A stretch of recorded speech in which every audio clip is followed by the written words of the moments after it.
बिहार में कुछ महीने बाद विधानसभा के चुनाव होने हैं, जिससे पहले जो कांग्रेस है उसके तेवर कुछ बदले बदले नजर आ रहे हैं।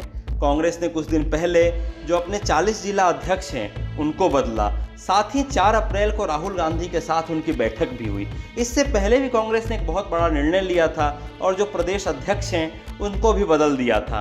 आज इसी क्रम में जो राहुल गांधी हैं वो बिहार दौरे पर थे। उन्होंने पटना के श्री कृष्ण मेमोरियल में एक सभा को संबोधित किया, जहां उन्होंने कई सारी बातों का जिक्र किया और कहा कि जो कांग्रेस के कार्यकर्ता हैं उनको हमने साफ तौर पर संदेश दे दिया है कि उन्हें गरीबों का प्रतिनिधित्व करना है, उन्हें उन लोगों का प्रतिनिधित्व करना है जो समाज में निचले तबके पर हैं। साथ ही उन्होंने संविधान का हवाला दिया और कहा कि जो ये संविधान है यही हमारा रक्षक है। मतलब साफ है कि वो संविधान के आश्रय हर किसी को उसके नीचे लाना चाहते हैं और जो तमाम सियासत है उसी पर वो ध्यान केंद्रित रखना चाहते हैं। हालांकि राहुल गांधी ने यहाँ की सरकार पर कोई टिप्पणी नहीं की, ना ही उन्होंने मुख्यमंत्री पर कोई बात कही और ना ही कोई ऐसा बयान दिया। लेकिन जो बिहार विधानसभा चुनाव है उसको लेकर के अभी से जिस तरह से कांग्रेस तैयारी में जुटी है, तो यहाँ जानना जरूरी हो जाता है कि 2 दशक में जो देश की राष्ट्रीय पार्टी है उसकी स्थिति क्या रही है, बिहार में उसका प्रदर्शन कैसा रहा है, तो इसको भी जान लेते हैं। और हमें लगता है कि इसकी शुरुआत 2005 से करनी चाहिए। 2005 में जो कांग्रेस है उसने कुल 84 सीटों पर चुनाव लड़ा था, लेकिन उसे महज 10 सीटों पर ही जीत मिली थी। जो वोट का प्रतिशत था वो लगभग 14% था।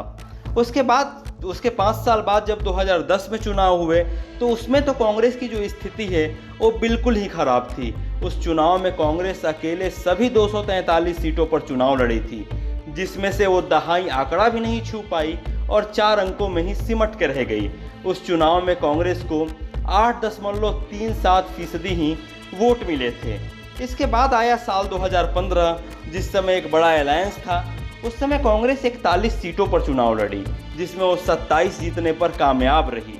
उसके बाद ऐसा लगा कि जो कांग्रेस है अपनी ज़मीन तैयार कर रही है और आगे के चुनाव में और बेहतर प्रदर्शन करेगी। 2015 के चुनाव के बाद कांग्रेस को लगने लगा था कि जो बिहार की ज़मीन है वो उसके लिए कुछ मुफीद होने लगी है, लेकिन ये कांग्रेस का भरम निकला। जब उस विधानसभा के नतीजे आए तो 70 में से महज 19 सीटें जीतने में ही कांग्रेस कामयाब रही। लेकिन हालांकि महागठबंधन के साथ वो चुनाव लड़ी थी, इसलिए जो सीटों को लेकर के है बहुत ज़्यादा किरकिरी नहीं हुई। अब इस समय बिहार में विधानसभा के चुनाव होने हैं, जिसको लेकर के ऐसा कहा जा रहा है कि जो कांग्रेस है अपनी जो खोई हुई ज़मीन है उसे पाने में लगी है। वो एक बार अपनी बिसात बिछा करके और जो तमाम सियासी समीकरण है उसको साधने की कोशिश कर रही है।